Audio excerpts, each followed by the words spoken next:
सब लोग ये जानना चाहते हैं तो सब लोगों को पता भी है कि राजा भैया का क्या रुख है। एक कार्यकर्ता सम्मेलन के माध्यम से हमने अपने सभी शुभेच्छुओं को ये कह दिया है कि दल का कोई प्रत्याशी मैदान में नहीं है और गठबंधन भी किसी दल से नहीं है। तो आप लोग स्वविवेक से, स्वेच्छा से, जहां चाहें, जिसको चाहें मतदान करें, समर्थन करें, आशीर्वाद दें। लेकिन आपकी मुलाकात विनोद सोनकर, संजीव बालियान से हुई, अमित शाह जी से भी बेंगलुरु में आपकी मुलाकात हुई। इस मुलाकात के बाद भी आखिरकार न्यूट्रल रहने का फैसला क्यों? नहीं, हम बताते हैं ना। देखिए, मुलाकातें तो सब समय, आपने जैसे भाजपा प्रत्याशी का नाम लिया तो मुलाकात करने सपा प्रत्याशी भी आए। आप भी कई पत्रकारों से मिलते हैं तो क्या उनके चैनल में थोड़ी शामिल हो जाते हैं? या हम लोग राजनीति में हैं, अलग अलग दलों के नेता, भेंट होती रहती, बात होती रहती है, संबंध सबसे अच्छे हैं। लेकिन जब तक दल का गठबंधन नहीं हुआ है तब तक एक दल का नेता दूसरे दल के मंच पे या कैसे जा सकता है ये? लेकिन राजा भैया, जब राज्यसभा के चुनाव हुए थे उस समय में आपने जी एक स्टैंड लिया था, लेकिन इस बार वो स्टैंड जब नहीं, गत 8 वर्षों से। ये द्विवार्षिक चुनाव है, इसलिए कि हम दर्शकों को भी बता दें कि हर 2 वर्ष पे राज्यसभा का और विधान परिषद के चुनाव होते रहते हैं।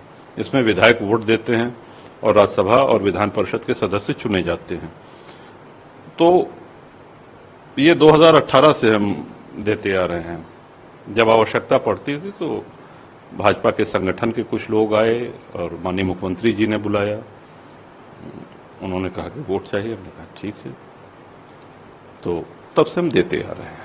लेकिन जो आपका स्टैंड है तो उसको लेकर के कार्यकर्ताओं में गुट बन गया है, कुछ लोग सरोज जी के समर्थन में खुलेआम देखे गए हैं, तो आपको जो जहां है खुलेआम है, उसमें कहीं कोई दबने वाली बात नहीं है। जो जिसके भी समर्थन में खुलेआम है। अच्छा भैया, जो आपका स्टैंड है, आप पिछले कुछ दिनों में जो बयानबाजी हुई, लगातार राजा भैया को ही देखिए, हम एक चीज ये कहेंगे कि हमारे लिए ये मैटर करता है कि हमारे समर्थक, हमारे कार्यकर्ता वो प्रसन्न हैं जिनकी बदौलत हम हैं।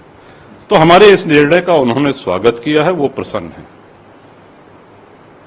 लेकिन जिस तरह से निजी तौर पर आपको चुनौती देने की कोशिश की गई, अनुप्रिया पटेल है, चाहे जो यहाँ से सांसद है विनोद सोनकर, या क्षत्रिय समाज को लेकर के कई बातें कुछ लोग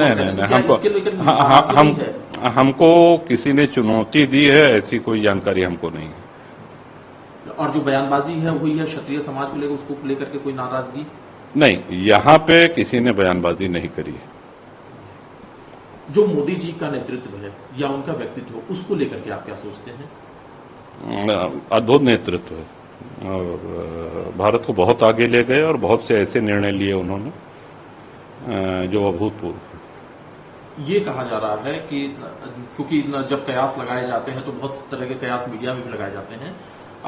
राम मंदिर का जब इनॉग्रेशन हो रहा था, प्राण प्रतिष्ठा हो रही थी, तो उस समय में ये कहा जा रहा था, आप चूंकि वहां दिखे तो ये लगा कि राजा भैया भारतीय जनता पार्टी के समर्थन में हैं। क्या फिर इस तरह की चीजें कैसे हो गई? एक हम आपसे ये प्रश्न पूछेंगे कि जितने लोग अयोध्या जी में दिखे, क्या सब भारतीय जनता पार्टी के सदस्य थे क्या? आप बताइए, ऐसा तो नहीं है ना। भगवान श्री राम में जिनकी आस्था है वो वहां पे थे और परम सौभाग्य कि उनको निमंत्रण प्राप्त हुआ। हमारे पिताजी को भी निमंत्रण प्राप्त हुआ, हमको भी मिला। वो आयु अधिक होने के कारण, स्वास्थ्य के कारण नहीं जा सके और हम गए, और ये हमारा अहोभाग्य है कि दर्शन प्राप्त हुआ। भैया, सिर्फ 2 सवाल और मेरे रहेंगे। एक सवाल मेरा ये है कि अखिलेश यादव के लोग खुल करके कह रहे हैं कि राजा भैया को हमारा समर्थन प्राप्त है, ये बार बार कह रहे हैं, वो खुले मंच से कह रहे हैं, तो इससे भी राजा भैया को समर्थन प्राप्त है? राजा भैया का समर्थन प्राप्त है। अच्छा जी, तो इससे भी एक सवाल उठ रहा है कि शायद राजा भैया उनको समर्थन दे रहे हैं।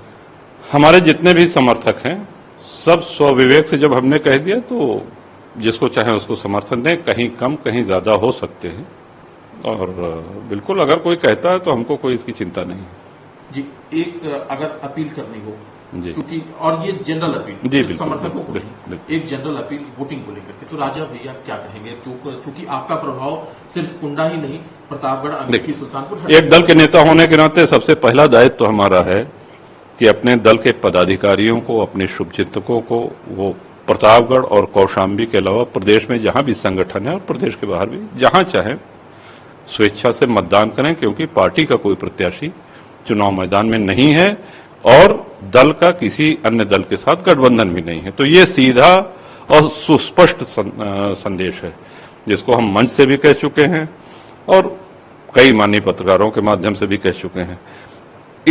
इस एक लाइन के संदेश के बाद मैं नहीं समझता कि इसकी बहुत मीमांसा करने की आवश्यकता है, इसकी बहुत समीक्षा करने की आवश्यकता है, और जिसको जहां मतदान करना हो करें।